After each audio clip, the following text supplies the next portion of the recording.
Pada tahun 1970, Nigeria yang baru merdeka dari Inggris harus menghadapi perang saudara besar yang dikenal sebagai Perang Biafra. Konflik ini tidak hanya menghancurkan tatanan politik dan ekonomi, tetapi juga memperuncing perbedaan etnis, budaya, dan agama, hingga akhirnya meninggalkan luka mendalam bagi masyarakatnya. Selain dipicu oleh perbedaan ideologi, perang saudara ini berkembang menjadi gerakan makar yang dilancarkan kelompok pemberontak terhadap pemerintah Presiden Samuel Azuka saat itu. Dari gejolak itu, kudeta pun tak terhindarkan, berujung pada pembantaian keluarga presiden yang juga merupakan pemimpin suku Igbo. Setelah pecahnya kudeta yang menewaskan Presiden Samuel Azuka beserta keluarganya di Nigeria, membuat situasi negara itu kian kacau.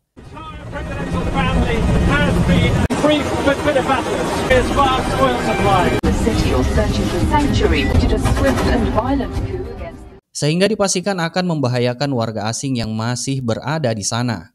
Untuk itulah, pemerintah Amerika Serikat telah membentuk tim khusus yang bernama Navy SEAL untuk menjalankan misi evakuasi di sana. Dari atas kapal induk USS Harry Truman, Kapten Bill Rhodes menugaskan Letnan A.K. Waters yang akan memimpin operasi penyelamatan terhadap Dr. Lena Fiore Kendricks, seorang dokter misi kemanusiaan bersama seorang pastor dan 2 biarawati yang tetap bertahan di daerah konflik bernama Yolingo, Nigeria Tenggara.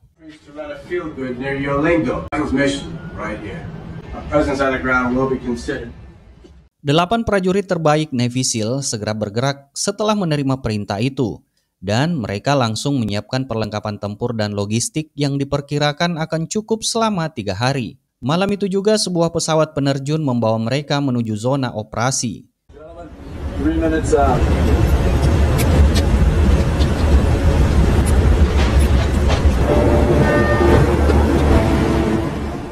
Begitu mendarat, mereka melakukan kamuflase senyap dan memanfaatkan gelap malam untuk masuk ke wilayah musuh tanpa terdeteksi. Setelah menempuh perjalanan penuh kewaspadaan, tim akhirnya tiba di sebuah desa terpencil yang diyakini menjadi lokasi keberadaan target.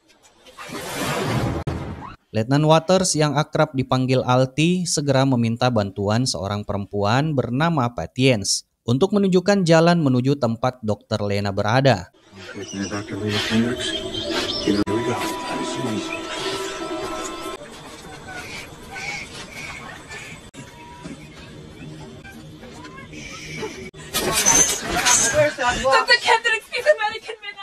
Tak lama ia memerintahkan Dr. Lena supaya berkemas untuk meninggalkan tempat itu.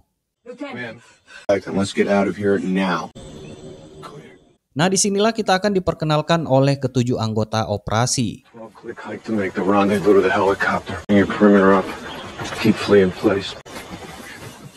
Mereka adalah James Atkins, dijuluki Red, ahli peledak; Ellis Pettigrew, spesialis granat sekaligus pengendali komunikasi; Kelly alias Slake, pemimpin regu penembak; Michael Slowensky yang akrab disapa Slow, spesialis senapan serbu; Danny Kelly atau Doc, tenaga medis tim, serta 2 sniper andalan, Demetrius Owens atau Silk dan Jason Merby atau Flea.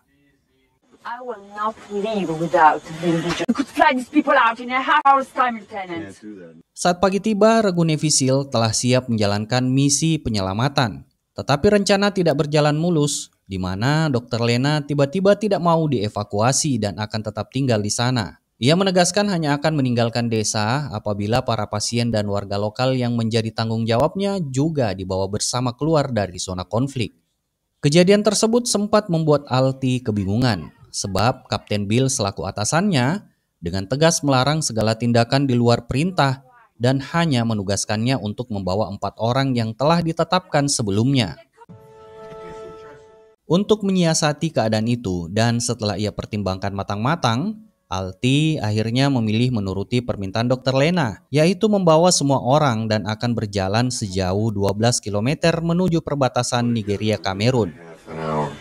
Meskipun sebenarnya Alti bisa saja menggunakan cara mudah dengan membius seluruh target demi memperlancar evakuasi.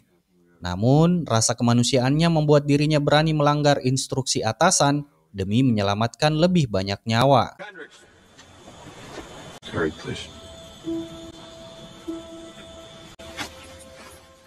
Meski pada saat yang sama, Tiga target lainnya yaitu seorang pastor dan dua biarawati memilih menolak dievakuasi.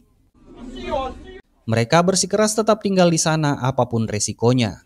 Akhirnya, rombongan yang lain pun berangkat meninggalkan desa itu untuk memulai perjalanan panjang menuju titik penjemputan. Di tengah perjalanan, mereka menembus lebatnya hutan yang dijadikan jalur alternatif karena dianggap paling dekat, sekaligus relatif aman untuk menghindari pelacakan maupun serangan dari pasukan pemberontak. Meskipun sebenarnya pergerakan mereka sudah mulai terdeteksi. Sementara di tempat lain, pasukan pemberontak di bawah komando Kolonel Idris Sadik bersama tangan kanannya Terwase mulai bergerak melakukan operasi.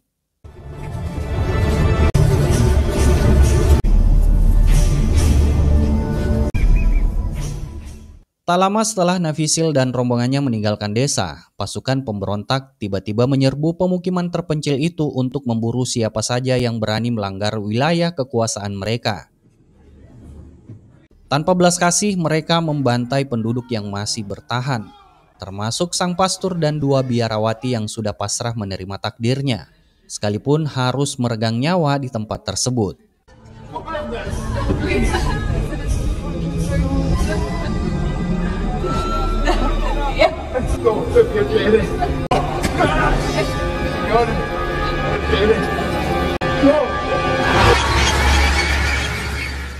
Dari sana pemberontak segera melancarkan operasi perburuan, mengerahkan regu-regu kecil untuk menyebar dan menyisir hutan belantara, dengan tujuan menangkap rombongan Nefisil yang sedang berusaha melarikan diri menuju perbatasan.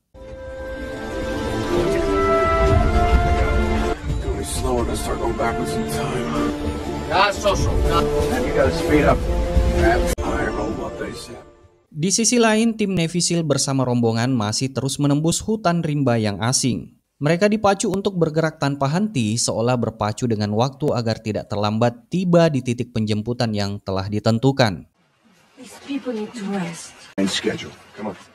Namun pada malam harinya, Dr. Lena memohon kepada Alti agar memberikan kesempatan beristirahat bagi para anggota rombongan yang sudah kelelahan. Jadi mau tidak mau, Alti menyetujui permintaan tersebut. Meskipun ia sadar keputusan itu bisa membahayakan keselamatan mereka.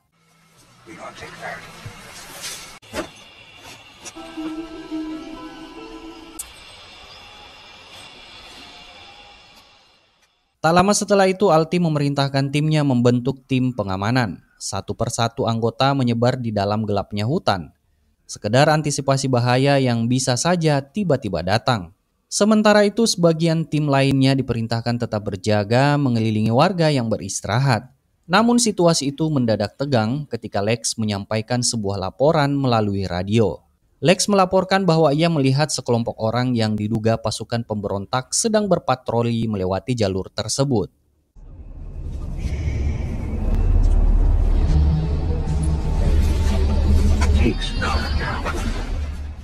Ketika suasana berubah mencekam dan rombongan menjadi panik, Alti segera memberi instruksi agar semuanya tetap diam dan jangan mengeluarkan suara sedikit pun. Walaupun tangis seorang bayi nyaris membuat posisi mereka terbongkar, gelapnya malam berhasil menyelamatkan rombongan itu.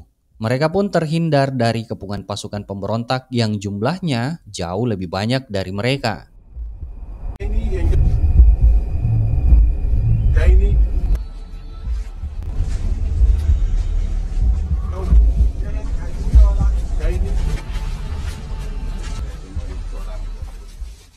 Singkatnya, setelah menempuh perjalanan panjang, rombongan itu akhirnya tiba di lokasi penjemputan pada pagi hari sesuai rencana. Tak lama kemudian, dua helikopter HSC-84 Redwork terlihat melintas di udara dan mencoba menjalin komunikasi radio dengan Z. Berkat sinyal asap yang diberikan, helikopter berhasil menemukan posisi mereka. Tanpa membuang waktu, tim evakuasi segera menuntaskan misinya untuk mengevakuasi target utama, yaitu Dr. Lena.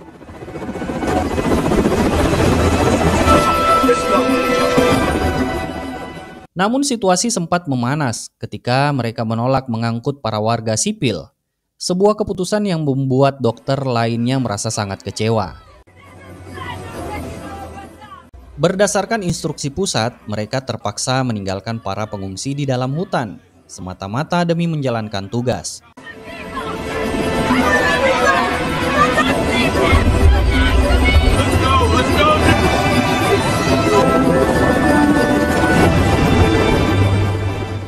Tak lama di penerbangan, sebuah pemandangan mengejutkan terjadi ketika seluruh tim di dalam helikopter menyaksikan desa Yolingo telah lululantak. Ditambah penduduknya sudah habis karena dibantai secara kejam oleh pasukan pemberontak. Alti hanya terdiam, namun hatinya terguncang melihat orang-orang tak bersalah tewas tak berarti. Pada saat yang sama, rekan-rekannya juga saling bertatapan, seakan memberikan dorongan agar Alti mendengarkan suara hati nuraninya. Untuk itu, ia pun kemudian meminta pilot untuk memutar arah, berusaha menepati janji yang pernah ia ucapkan untuk menyelamatkan mereka semua.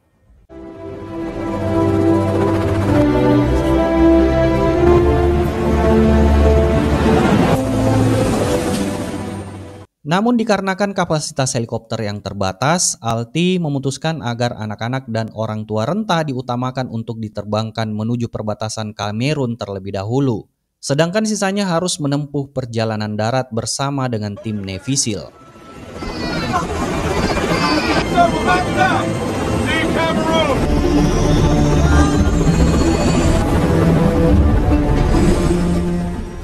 Di lain sisi, keputusan itu justru membuat Kapten Bill murka. Ia menilai Alti telah membangkang dan mengabaikan misi utama. Namun didorong oleh rasa kemanusiaan dan keyakinan hati nuraninya, Alti memilih dan siap bertanggung jawab penuh atas tindakannya tersebut.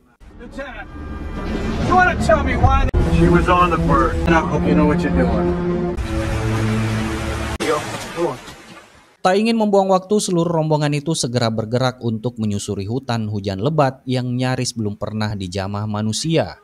Sementara itu di tempat lain, pasukan pemberontak berhasil menemukan jejak mereka dan yakin bahwa rombongan tersebut sedang bergerak ke perbatasan Kamerun.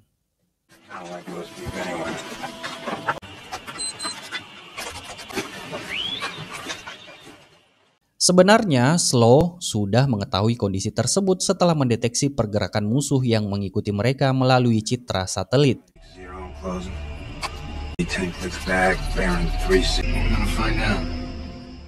Berbekal informasi itu, Alti segera mengajak seluruh rombongan pengungsi untuk mempercepat langkahnya, yang memungkinkan mereka tidak terkejar.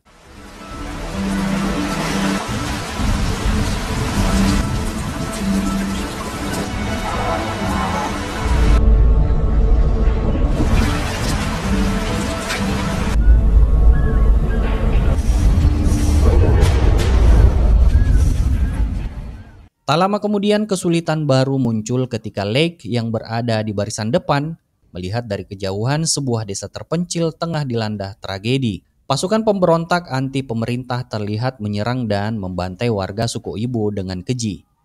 Pemandangan itu membuat Alti jadi bimbang. Di satu sisi, tim mereka harus terus bergerak demi mengejar waktu.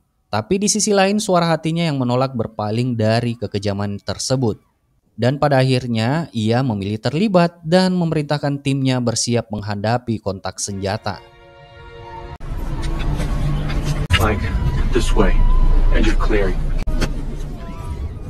Silk dan Flea ditugaskan menempati posisi strategis sebagai sniper untuk memberikan tembakan jarak jauh. Sementara Alti akan memimpin anggota tim lainnya untuk maju melakukan serangan langsung terhadap pemberontak.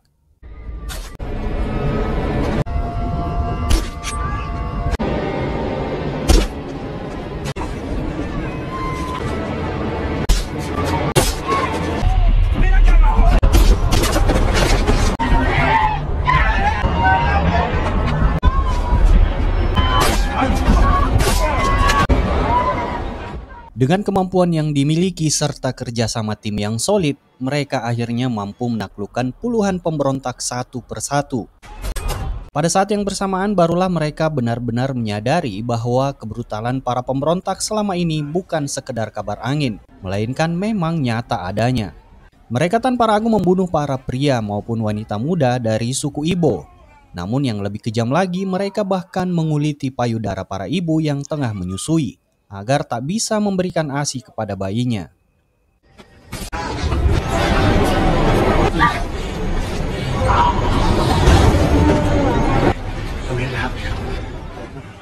Kekejaman itulah yang akhirnya membuat Alti dan seluruh tim Navy SEAL semakin yakin bahwa keputusan untuk melanggar perintah atasan adalah langkah yang benar.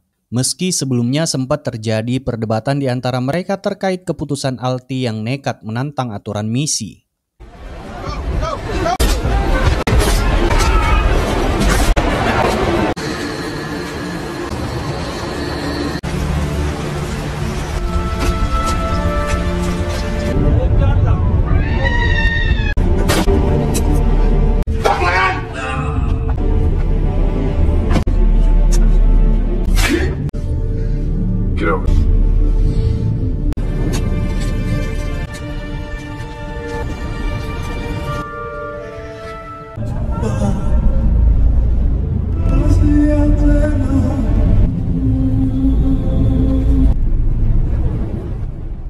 Beberapa hari kemudian mereka memutuskan kembali bermalam di dalam hutan untuk memulihkan tenaga setelah 2 hari penuh kelelahan. We've been using them for generations. How long you been at the mission?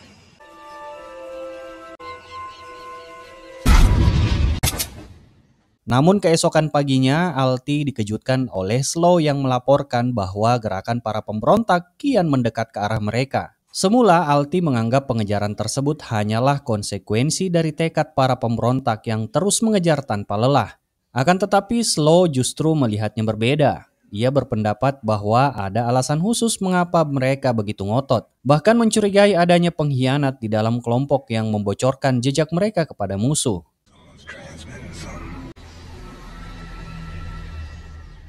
Setelah mendengar pernyataan tersebut, Alti segera mengambil langkah tegas. Ia mengumpulkan seluruh warga dan mengancam mereka agar mau mengaku siapa yang telah berkhianat dengan membocorkan pergerakan mereka kepada musuh. Di tengah ketegangan itu, tiba-tiba seorang warga bernama Gideon tampak panik dan mencoba melarikan diri.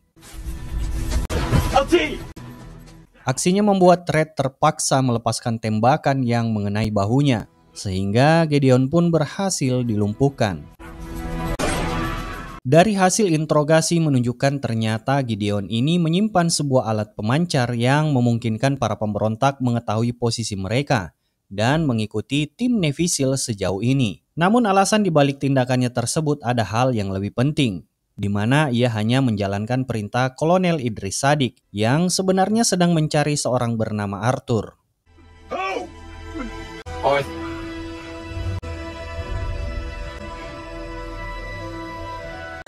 Get him out. Any more of these here? 3. My name is Arthur Azuka. Faktanya, Arthur Azuka ternyata merupakan satu-satunya putra Presiden Samuel Azuka yang berhasil selamat. Dari dulu, ia sudah menjadi target utama para pemberontak. Karena sebagai pewaris sah presiden sekaligus darah terakhir dari garis keturunan suku Ibo, keberadaannya dianggap ancaman yang harus dilenyapkan. Makanya demi melindungi diri dari upaya pembunuhan atas dirinya, ia bersama Kolonel Okeze, pengawal yang setia, terpaksa hidup dalam penyamaran sebagai rakyat biasa.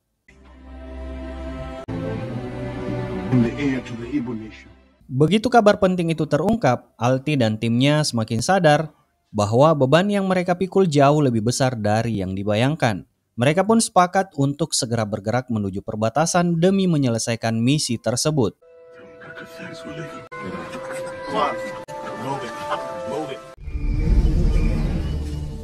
Namun pada saat yang sama pasukan pemberontak kian mendekat dari belakang dan Kolonel Idris Sadik yang menemukan jasad mata-mata andalannya segera menyadari bahwa rencananya telah gagal dan keberadaannya sudah terbongkar.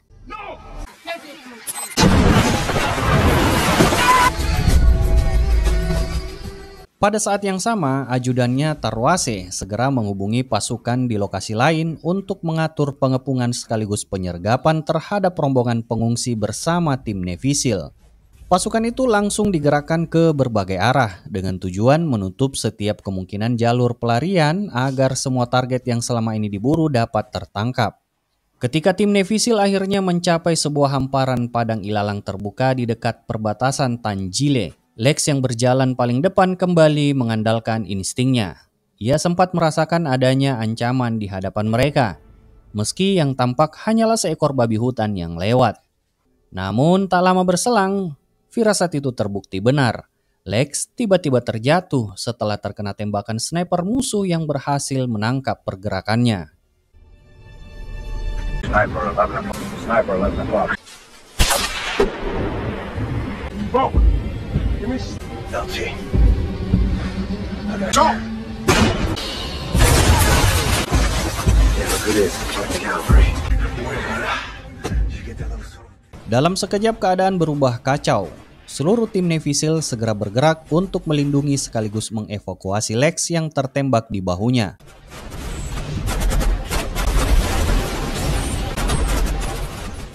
Rentetan peluru yang kemudian menghujani mereka pun menjadi pemicu pertempuran terbuka pertama kalinya antara kedua belah pihak. Pada momen itu, Alti berusaha menjaga jarak antar barisan timnya dengan para pengungsi di belakang agar mereka tidak terkena serangan musuh yang saat itu menggunakan RPG.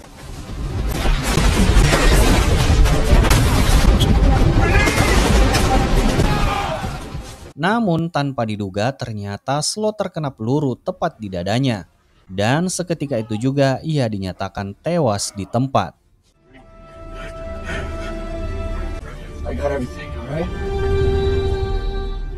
Situasi kian genting ketika banyak pengungsi sipil menjadi korban. Ada yang tertembak senapan serbu, bahkan ada pula yang tertimpa pohon tumbang. Melihat keadaan yang semakin tidak terkendali, Alti segera mengambil keputusan tegas dengan memerintahkan timnya mundur dan memusatkan perhatian pada penyelamatan warga sipil terlebih dahulu.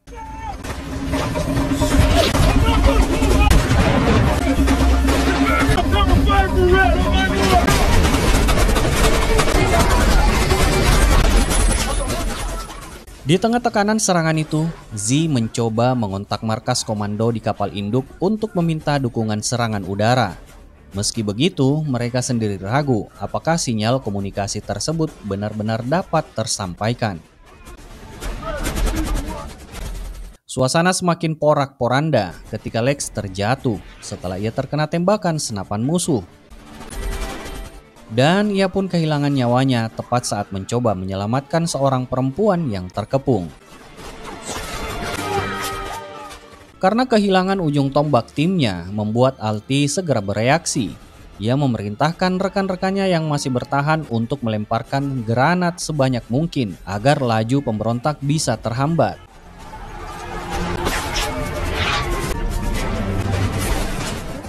Sementara itu di tengah serangan, Alti berupaya mengevakuasi Dr. Lena yang terluka parah akibat serpihan ledakan RPG. Lalu bersama para pengungsi, ia segera mundur ke arah padang ilalang. Dan di saat itulah rasa putus asa mulai menyelimuti mereka ketika satu demi satu anggota Navy SEAL tumbang, termasuk Silk dan Flea.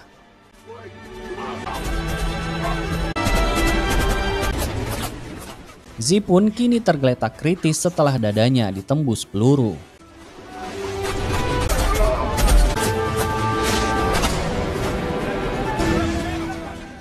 Pada saat yang bersamaan, di atas kapal induk USS Harry Truman, pesan radio darurat itu akhirnya berhasil diterima. Tanpa menunda waktu, 2 jet tempur segera diberangkatkan menuju lokasi pertempuran untuk memberikan serangan udara dan membantu menyelamatkan pasukan Navy SEAL yang masih bertahan.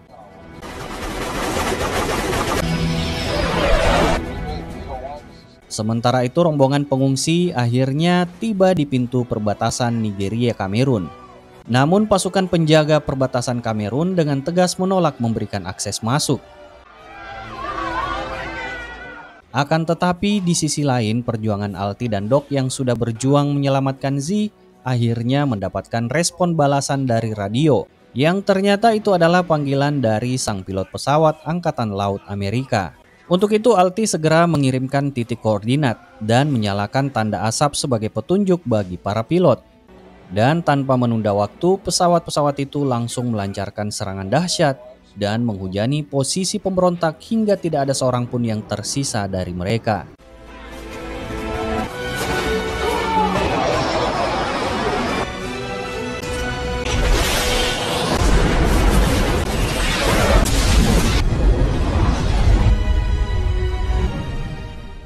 Beberapa menit setelah serangan udara berakhir, 3 helikopter muncul di langit dan mendarat di lokasi tersebut. Rupanya itu adalah Kapten Bill bersama tim evakuasi yang dikirim untuk menjemput para Navy SEAL. Begitu turun, Kapten Bill segera menghampiri Alti beserta anggota tim yang masih bertahan, yaitu Red, Doc, dan Z, untuk segera diberikan perawatan medis. Sementara itu, kru penyelamat lainnya mulai bergerak mencari dan mengamankan jasad rekan-rekan Navy SEAL yang telah gugur di pertempuran. Di akhir cerita diperlihatkan Dr. Lena telah berhasil dievakuasi berkat kerja tim Navy SEAL. Meskipun di lain sisi Dr. Lena begitu berat hati harus meninggalkan suku Ibo yang sudah ia bantu selama ini.